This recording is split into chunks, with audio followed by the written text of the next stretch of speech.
Салям алейкум, в ефірі програма «Юнуль Юнуль Ден». Гість програми – актор Київського національного українського драматичного театру Івана Франка Ренат Сеттаров.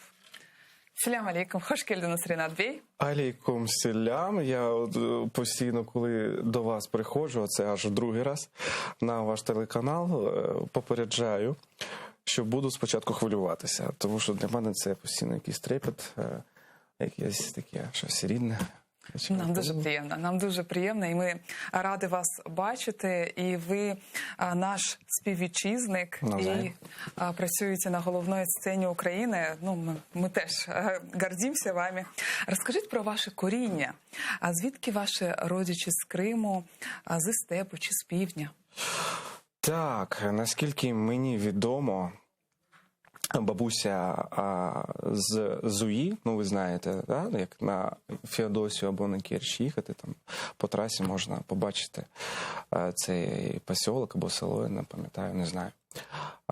А дідусь з Бахчисарайського району Карли, або Карли, виправте мене. Карла.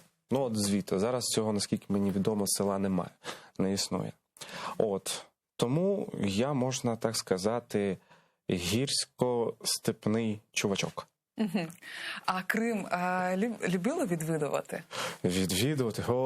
Коли була можливість під час навчання і до навчання, як тільки з'являвся час, то я постійно був там. Навіть друзі сміялися, які вже мандрували по Єгиптам, по Турціям, по Іспаніям. Казали, що дешевше поїхати от туди, за кордон. Чого ж тебе постійно в цей Крим тягне? А для мене там було все. Гори, море, там пляжі. Я знав, де були пустелі, пустинні пляжі, нікого не було, людей. Тарханкут, які красиві місця. Ну і це батьківщина. Є таке відчуття? Так. Да. Потім я тих самих друзів з собою брав. Ми їздили саме в ці місця, от, показував їм. І вони з такими очима дивилися і кажуть, так, це тут, звісно. Ми не думали. У нас картинка «Спортлото 82», оцей фільм, пляжі, і заповнені купа людей, такий мурашник. От у них картинка, типу, Криму такий. А я показував деякі такі безлюдні місця, і їм це подобалось, звісно. І вони тоді трішечки розуміли мене, скажімо так.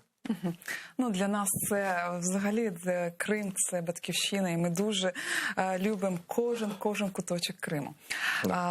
Ви є актором головної сцени України, і коли я готувалася до програми, я була дуже здивована. Ви з першого разу вступили до Карпенка-Карого. Потім головна сцена України. Це взагалі так дуже вдало. Яка найсильніша риса характера вам допомагає на вашому шляху? На той момент, напевно,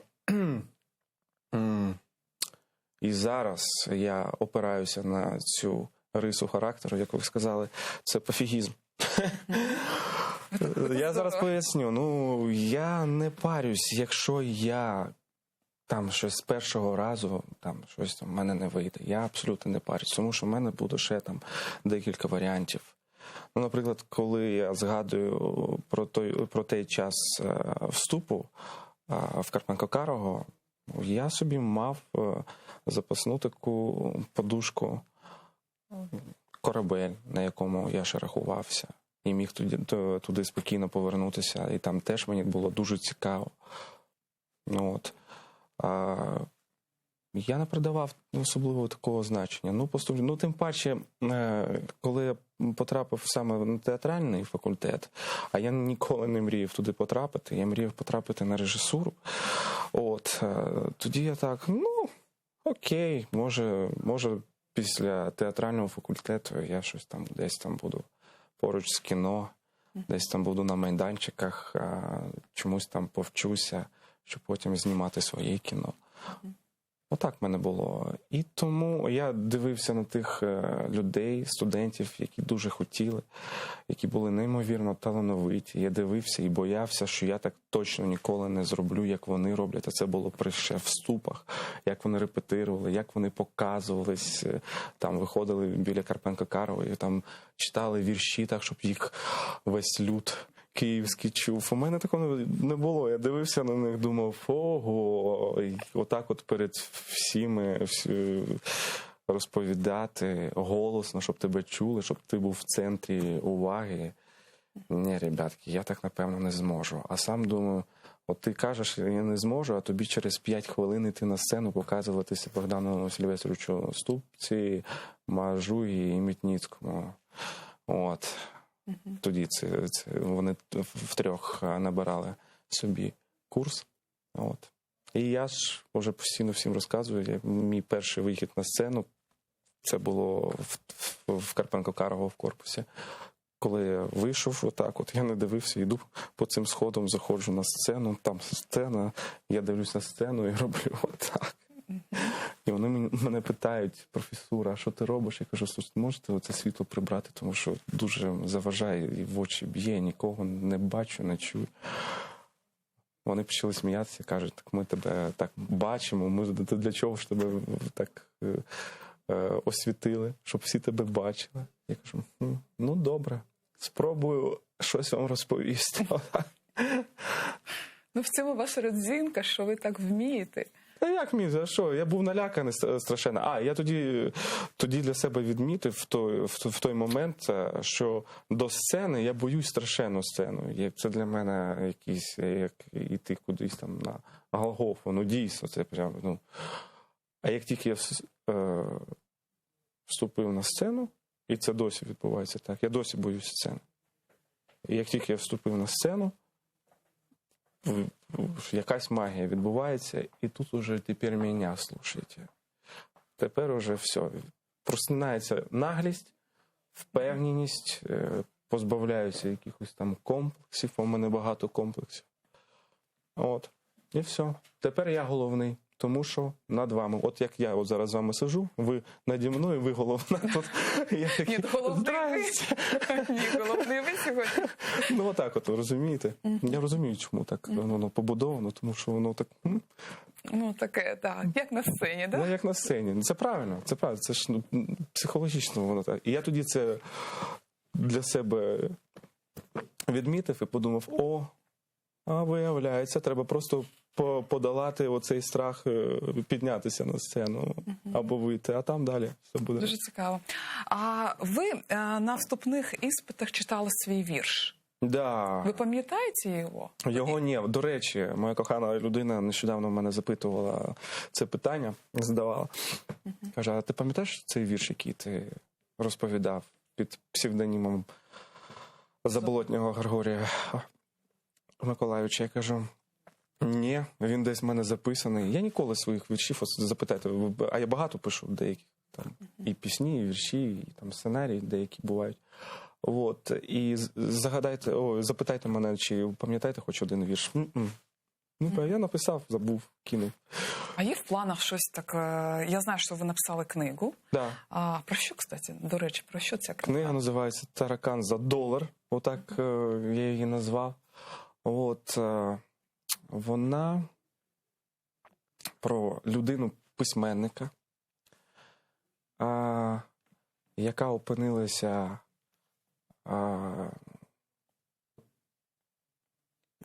яка не опинилася, а яка загубилася в своїх бажаннях, в своїх спогадах, з якою відбувалися якісь містичні речі, наприклад. Чомусь він заговорив зі своїм тараканом, бо у кожного з нас, він вважає, є таракан. У вас, у мене, внутрішній голос, який каже вам, то припиняйте з ним розмову, давайте закривайте ефір. Щось він нецікаве тут сидить на диванчику, розповідає. А в мене таракан каже, ну розкажи їм про якийсь там ще момент. І в нього цей таракан постійно з ним, його підштовхує на якісь дії, на якісь штуки, типа такий демон, можу так сказати. Тобто в кожного з нас є і янголи, і демони. І я чомусь вибрав демона. Я написав про демона. Можна поставити виставу. Можна поставити виставу. До речі, Не думали про це? колега один мій театральний, він актор. От ми з ним вже, може, рік розбираємо цю п'єсу, цей сценарій. Її можна адаптувати під сцену, її можна адаптувати під кіно, але це буде кіно, напевно, фестивальне або якесь голівудське, тому що я не знаю, як тут можна зняти таке, тому що там є багато містичних штук, психологічних штук. От. Ви почали працювати в цьому напрямку, щоб це відбулося або вистава, або кіно? В цьому, до речі, вийшло так, що під час пандемії я думав, як ще можна було підробити, і я новелу з цієї книги, не складається з декількох новел, це історії, які переплетаються кожен між собою, продав чехам для короткого метру. От була закінчена історія маленька, от я їм продав. Я вже не власник цієї історії. От, на жаль, ну нічого. І я тоді зрозумів, якщо воно продається, значить воно може кудись там і комусь знадобиться. В Україні це поставити поки що не реально, на мою думку. Чому? Ну, може, що, мені здається, це буде не дуже цікаво комусь. Поки що. Тому що кожному свій час. Ну, ви вже розповіли, це дуже цікаво. Я багатьом пропонував, і тут у нас досить так, не дуже поки що зацікавлені цим. От. Я знаю, якщо я запропоную сусідам нашим, сусідам. Вони заберуть. Ні, сусідям, я думаю, не треба. А ви знаєте театр, кіно, а ви себе не бачили в якості сценаріста? Сценариста? Ні, класно. Я коли пробував, писав цей «Таракана за долар», цей сценарій, це я так голосно кажу сценарій, тому що я не сценарист, я не вмію писати, там треба редагувати багато чого. Але ви знаєте всю цю кухню. Але класно було, я кайфував, тому що ти під час написання сценарію автоматично стаєш Богом. Тому що ти можеш міняти характер, можеш міняти людину, можеш її отак от взяти, переставити якісь обставини цікаві. Можеш керувати всім. Це твій світ, твоя земля, і роби все, що хочеш. І це така досить кайфова штука. Тут можна поїхати трошечки. А що стосується віршів, які теми вас прям... Я нещодавно відкрив зошит з віршами, коли я давно писав, коли я зараз пишу там, і так далі. То в мене постійно перекликається одне слово. Я так помітив, це слово нікуди не дівається. Воно так інколи з'являється періодично. Слово «душа». От душа, думаю, Боже, яка банальна людина. Всюди там душа, тут душа, тут душа. І проблеми. Татари, знаєте, коли звертаються один до одного, вони джаним кажуть, це теж душа. Завжди ми використовуємо це слово. Ну, от, бачите, воно написано, думаю, напевно, тут, значить, якісь проблеми є з душею, що воно якось хочеться залікувати її на папері, на сцені десь там. Все так пафосно сказав, залікувати душу на сцені. Ну, чекаємо ваші вірші, вашу книгу. От мені дуже цікаво. Я зараз з вами спілкуюся. Такі теми цікаві, я б хотіла прочитати. Дуже хотіла. Я вам скиньте мені пошту, я вам скину прочитаю. Я з задоволенням прочитаю, а я ще хотіла б, щоб наші глядачі теж прочитали. Вона знайде свій час, вона колись вийде. Це, я думаю, 100% буде. Коли помру, мої діти видадуть. І шучу.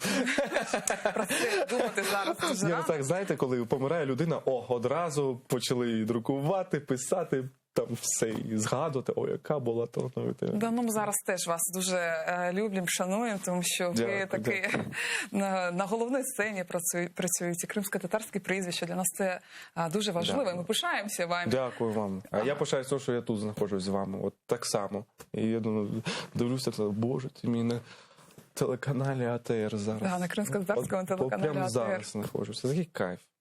Да. А от на вашому творчому шляху, продовжуємо нашу тему, кримсько-татарська емоційність, темперамент, зовнішність допомагає? Да. Тож кримський татарин дуже емоційний. Дуже емоційний, буває і гарячий допомагає, і буває заважає, тому що багато з цього проблем було в мене. Я міг хлопнути дверьми, піти з керівництвом, буває щось там таке ляпно, потім думаю, що це ж керівництво, не можна так. Я буваю, коли з чимось там не згоден, може різко. Якщо я не правий, я вибачусь, звичайно. Якщо я відчуваю, що я правий, я не вибачусь. А на сцені як? От музикантам дуже допомагає от ця емоційність, темперамент такий східний. А от вам? Да, це ж не цікаво, напевно, якщо виходить людина без... Ні, ну от у кримських татар це дуже, знаєте, я хочу сказати це слово, але я не знаю, стісняюсь якось сказати можна? Ну, скажіть. Дуже нецікаво дивитися на людину, яка без яєць на сцені. У кримських татарів з цим все гаразд. Це темперамент. Я маю на увазі зараз чоловічу рису, енергію, енергетику. Це допомагає, дійсно Конечно. допомагає. На сцені? Ну, звісно, да. А коли такі не риба, не м'ясо людина, то не цікаво. Дивишся, не скучно. Що воно таке вийшло? А вийшов на сцену мужик і грає мужика. От нормально. Я з вами дуже згодна. Ви скоро мене виганяєте, поки я не розійшовся, тут я вже відчуваю, мені вже подобається. Нам тут все можна. Да? Да, в нас все можна. А прізвище це Сетаров вам не заважало? Сетаров, знаєте, коли заважав? Ну, не те, що вона не заважала ніколи, але постійно ти кажеш Сетаров, 2 букви Т. Постійно. Сектаров. Ну, це нормально. Це нормально. Сетаров, 2 букви Т, 2 букви Т. Я Сетаров, 2 букви Т. Постійно куди. Сетаров, як прізвище? Сетаров, 2 букви Т. Як Сетаров? Сетаров, 2 букви Т. Постійно.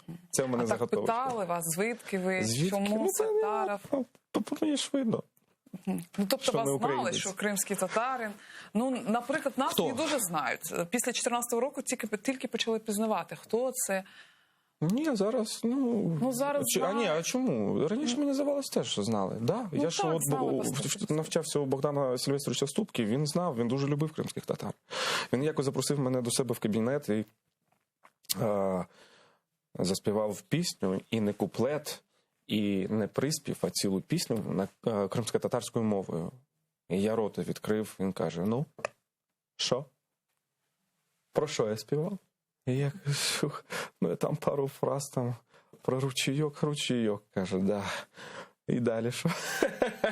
І я такий почервонів, як я не знаю хто. І сказав, що ви, звісно, майстер. Ну, це дуже приємно. Да, мені дуже приємно було. Да, він любив зніматися в Криму, скільки картин його багато знятих в Криму. Цікавих. Дом, водій для Віри, Сафо. Я там можу перераховувати в Криму знятих. Ви теж працювали в цих картинах? В цих картинах? Ні. В Криму? В Криму на зйомках? Ні, на зйомках працював, але не з ним. До нього я приїжджав на знімальний майданчик «Дом», фільму «Дом».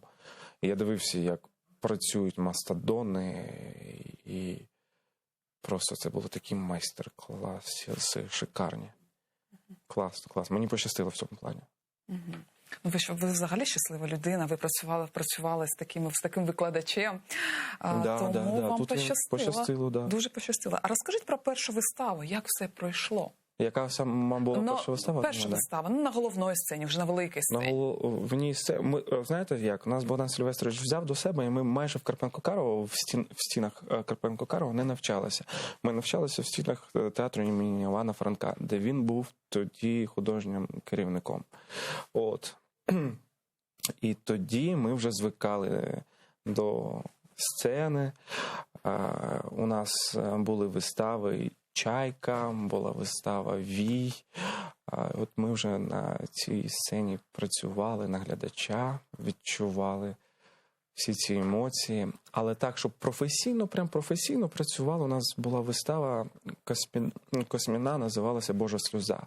Це з Любов Кубюк і Лесем Сердюком. Це видатні актори, і ми, зайчики, біля них, тоді було за щастя з ними працювати. Класна була вистава. Поставив Козьменко Валентин Микитович Делінде. От. А ваші почуття, якими були Тоді? тоді? Так, кайф. Я навіть під час вистави, от прям, от як зараз, я зараз на АТР, от у мене таке було переді мною Лесь Сердюк. Каже, я ж його дивився в багатьох фільмах Миколайчука. Він його задіював. І тут ось він стоїть, і зараз ми з ним будемо грати, а з ним погано не зіграєш, тому що від нього йдеш просто і все. Він за тебе все зробить, і ти фальшивити поруч не будеш. Такий кайф. Класно, класно. Такий правдивий. Прям. І розумієш, чого його брали, чого він. Скромна, правдива людина. Це рідкість зараз. А як ви працюєте над ролью? Як я працюю над роллю? Багато Читаю, багато читаю. Спочатку в мене схема така йде. Вивчення тексту, щоб прям від зубів вискакувало. Зараз деякі режисери бачать, такі ха-ха-ха, вивчити текст Сітаров, бо я дуже довго підходжу до того, я довго з ним сплю, з цим текстом. От, поки полюблю його, поки я його собі присвою. Коли присвоїв, так, ідемо далі. Як він одягається, яка у нього пластика, як він розмовляє.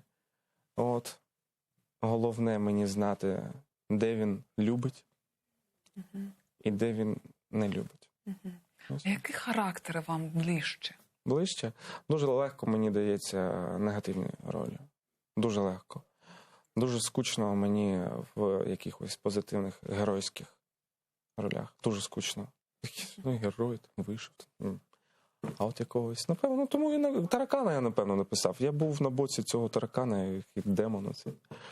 Напевно, так. Ну, цікавіше. Воно завжди, антигерої завжди, мені здається, цікавіші. Ну, так. Да. Дівчата закохуються в кого? Антигерой, хуліганів. Це правильно, да, абсолютно. А зіграні ролі якось впливають на ваше життя?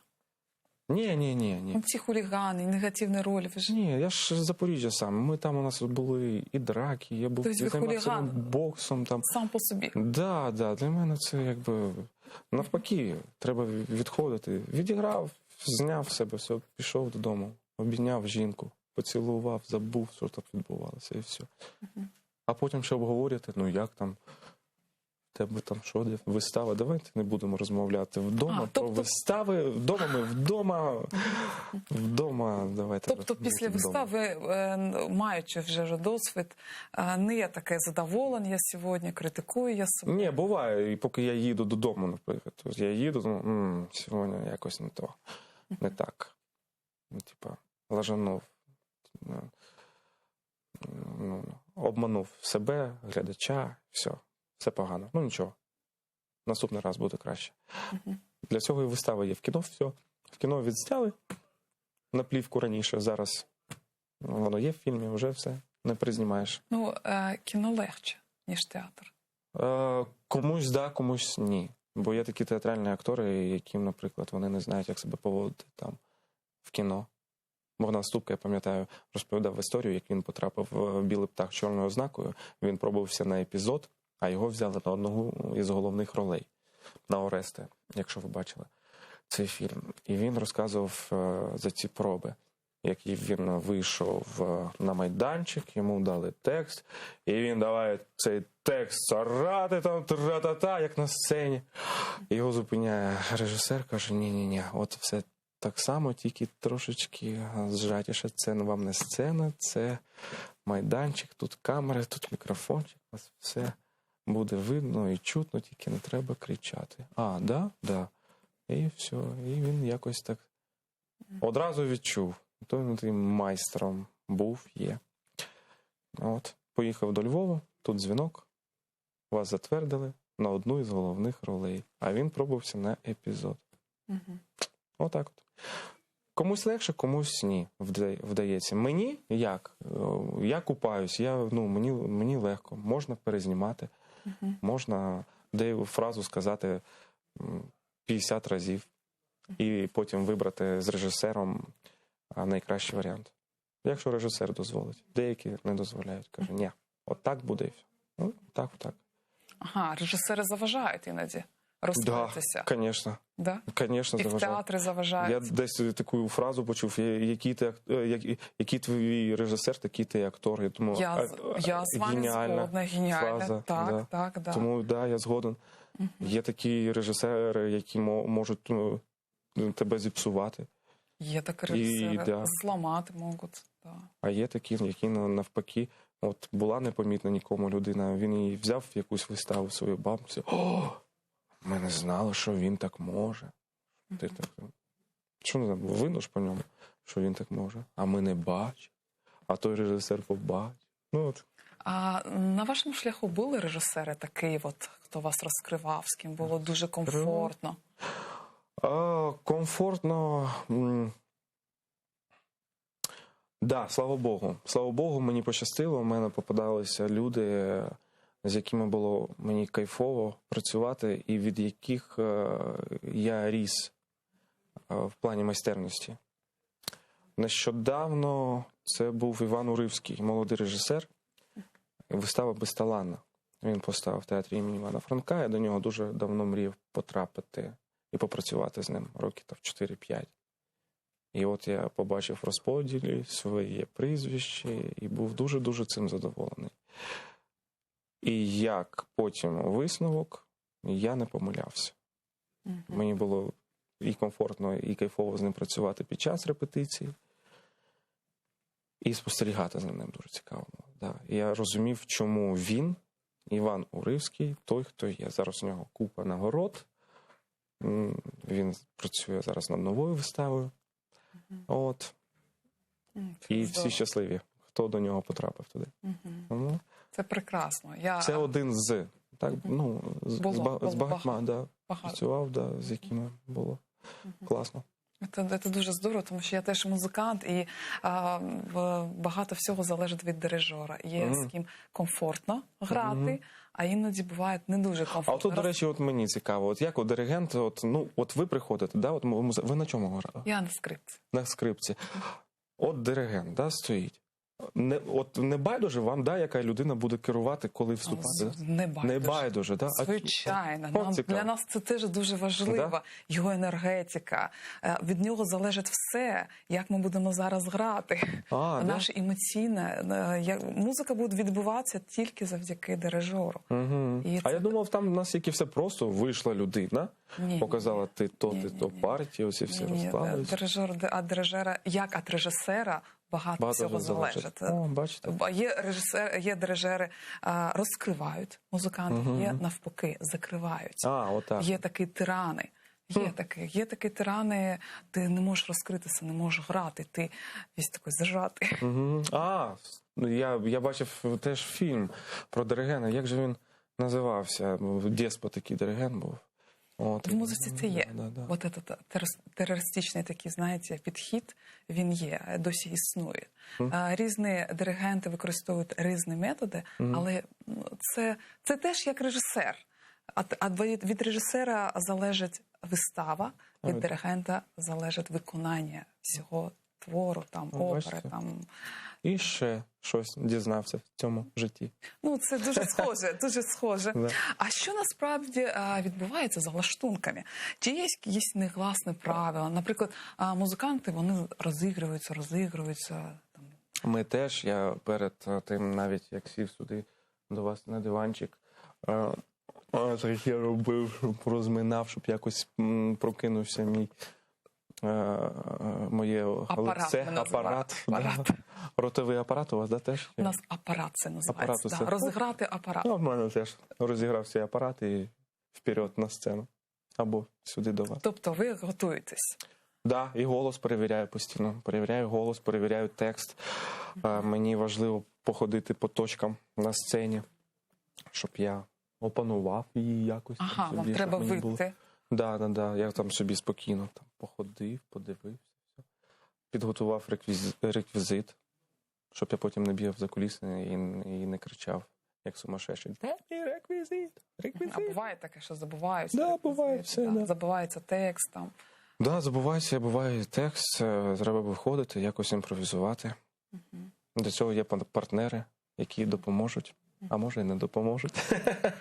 Які стосунки між партнерами бувають? Теж дуже Різні. все особисто, да, по-різному. Мені подобається з старшим поколінням працювати. Чому зі старшим поколінням працювати? А якось надійніше мені.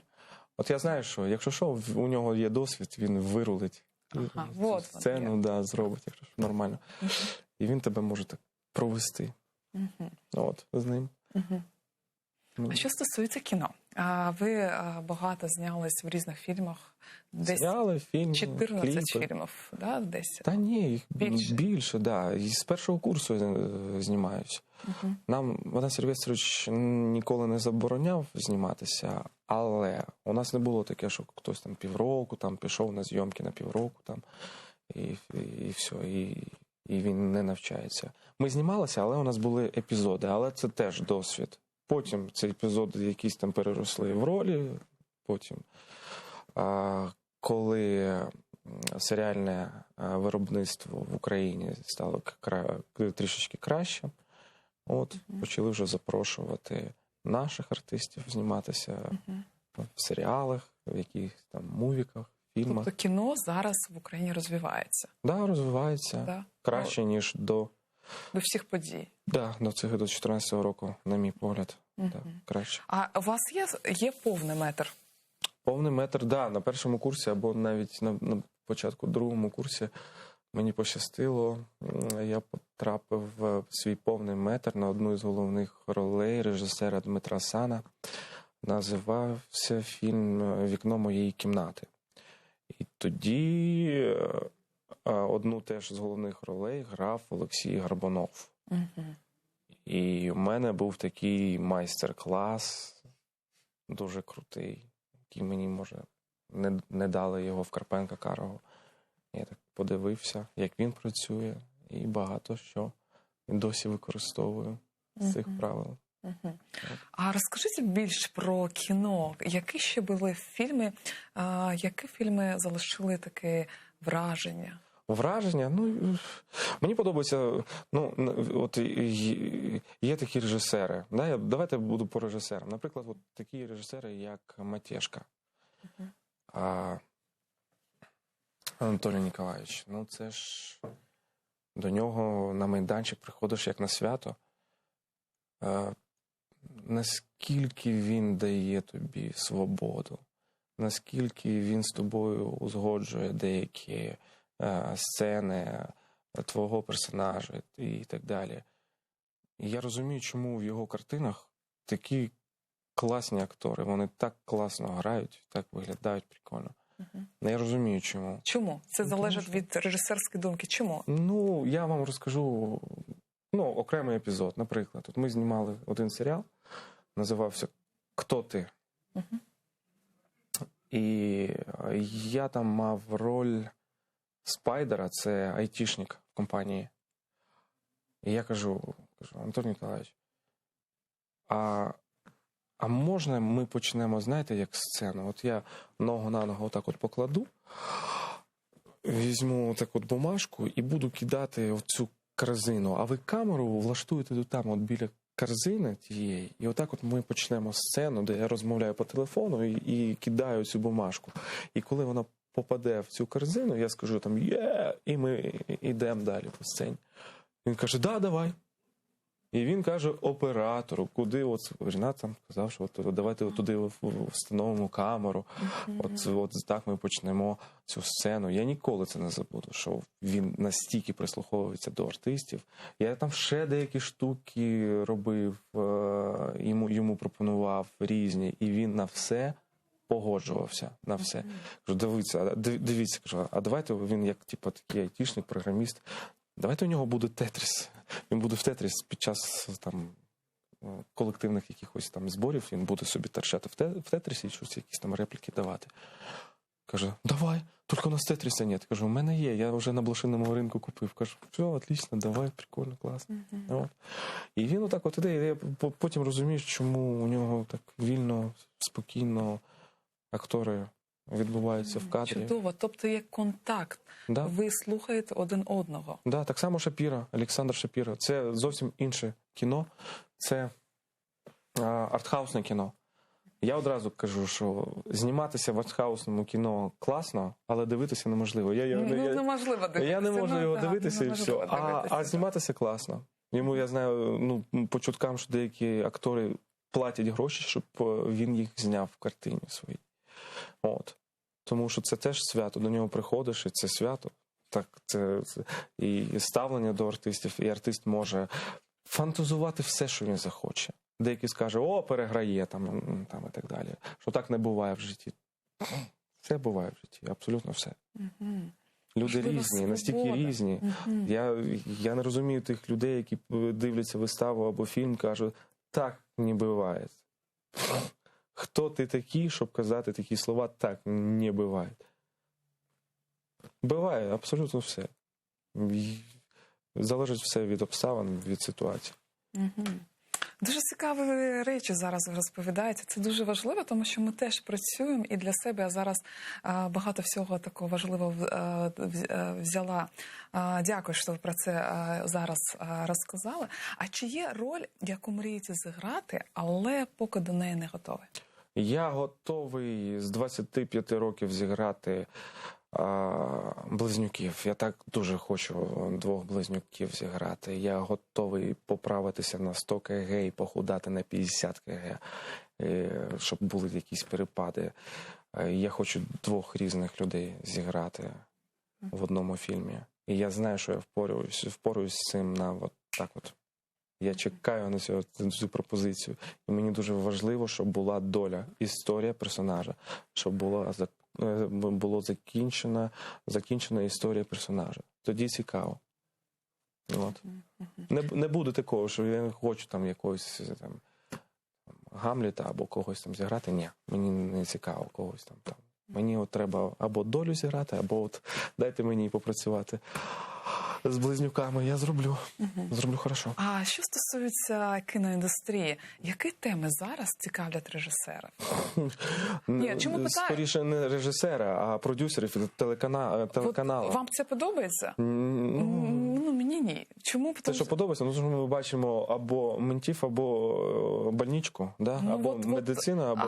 В країні війна, про це теж треба не забувати. До речі, тому я питаю. Да, до речі, у мене табу. Про АТО я не знімаюсь в цих фільмах.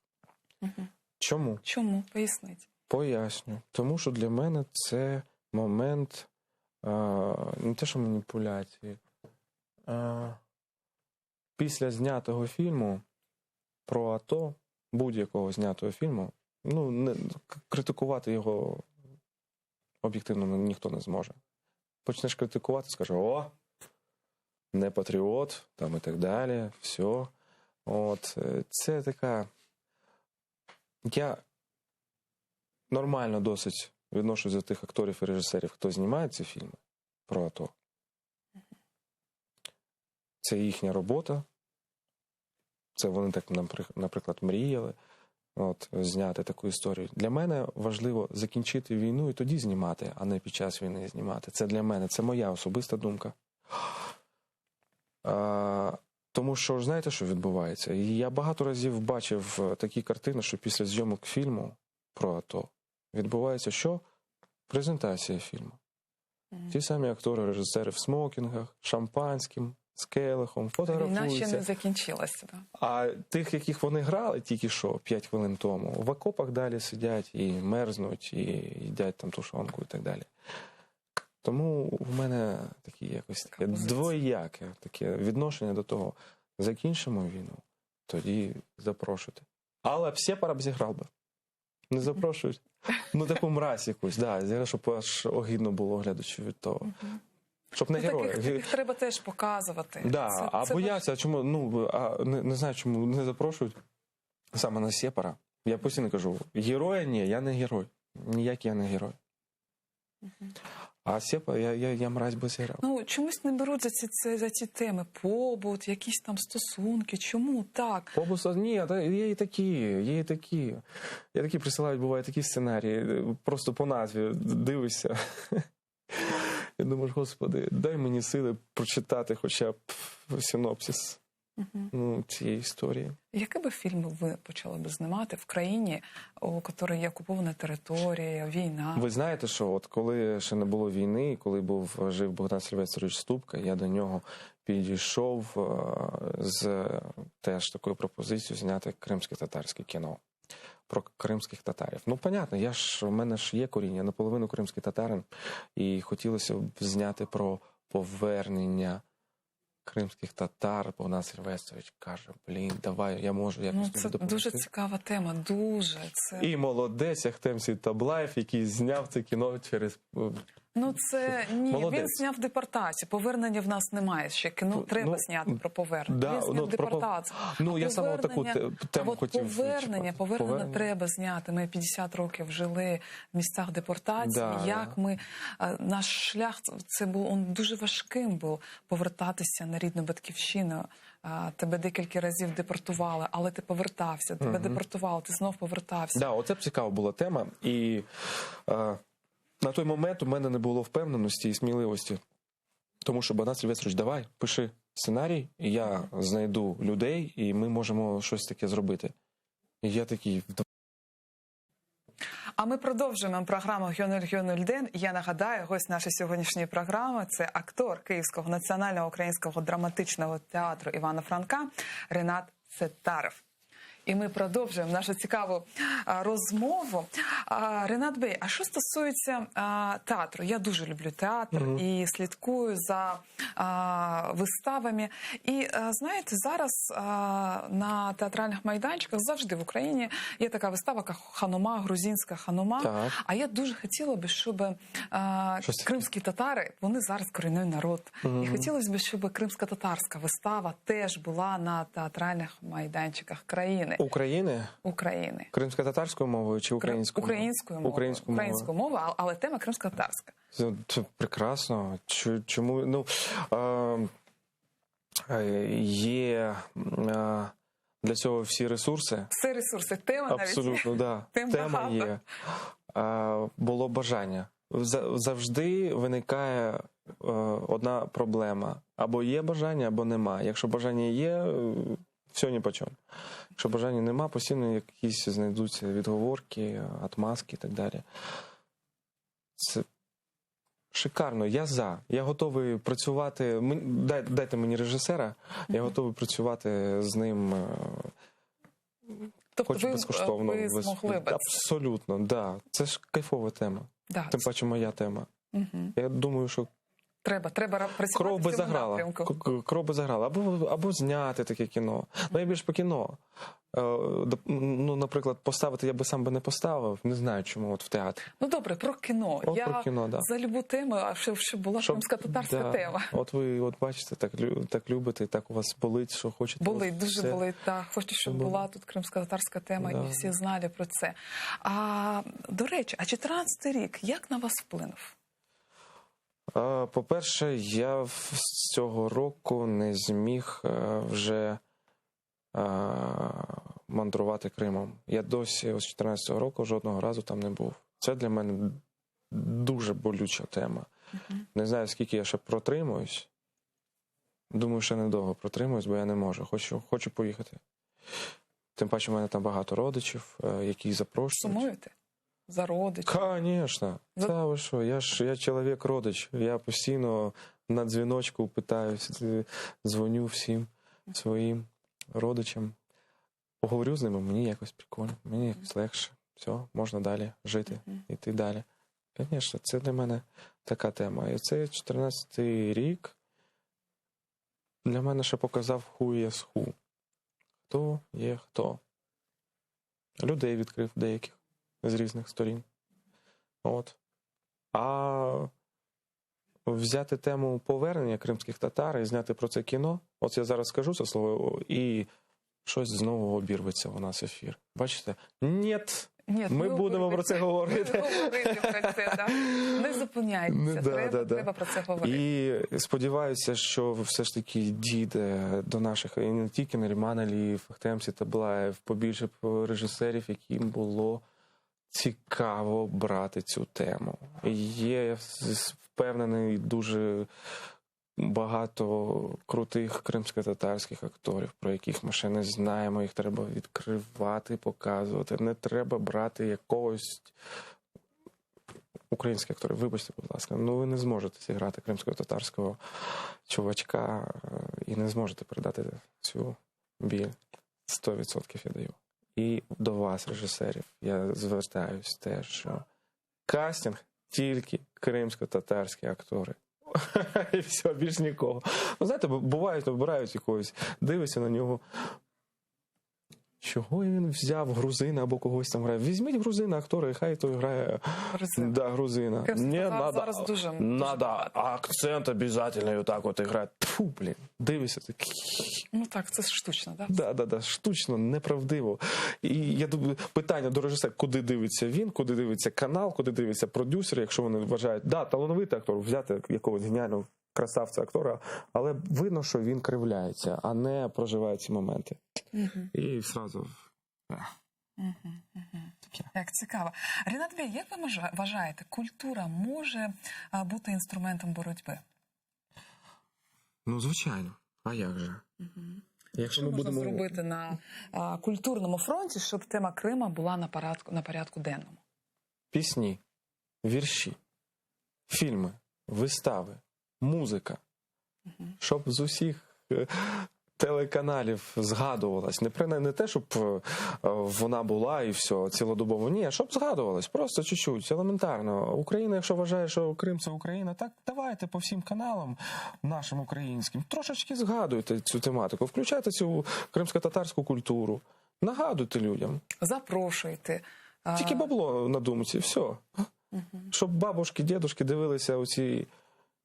Це мило, яке дають, в якому ми, і я так само знімаюся, тому що це бабло. Ну так. Все. А взагалі, що відбувається в суспільстві? От зараз 8 років, після 2014 року. От що відбувається в суспільстві? Що ви відчуваєте? Суспільство якось змінилося. Люди міняються, всі міняються. Ніхто ж не думав, що воно таке. Є відчуття війни, є відчуття того, що немає Криму. Аби люди звикли до цього всього. Комусь війна і вторая мама, як кажуть, да? На війні ж заробляють багато. Це не для кого не секрет. І наші, і їхні. Це не для кого не секрет. Заробляють. Для когось, особливо хто в тих регіонах, і де це відбувається, це жах якийсь. Там же досі начебто комендантська година. Це якась дикість. Це в нашому столітті така відбувається фігня. Постріл. Є люди, яким вже скільки, по 8-7 років, які жили в стані військовому і живуть. Це, діти, які виховувались на цьому вже. Це дуже страшно. Звичайно, хто їздив і любив Крим, для них це втрата. А хто не їздив і не був, їм якось, і нема. Не всім, кажу зараз, не всім по барабану, але багатьом, я знаю багато українських людей, з якими я спілкуюся, їм по барабану. Не всі наші прям так за Крим, щоб його повернули. Змирилися, багато хто змирилися. Є таке, да. Чому? Тому що багато хто вважає те, що не тільки Крим відібрали, а Крим і віддали просто так. Крим, на жаль, скоріше віддали. Да? Там є ще корінний народ. І забрали теж. Є корінний народ, треба про це теж тому є всі ці сторони, є ці позиції, є всі ці думки. І кожна думка, вона важлива думка, і кожен зі свого боку правий по-своєму, якщо так. Для мене це болюча тема. Я не знаю, як я хочу там зібратися, да, поїхати в Крим, плюнути, поїхати. Але я себе бачу на кордоні, коли вас привізуть Російська Федерація, щоб мене не знудило на його ці кросовки, чи в чому вони там ходять, ці військові погранці. Я не знаю. Або заліпити йому. Я не знаю, що зі мною буде. Ну, я думаю,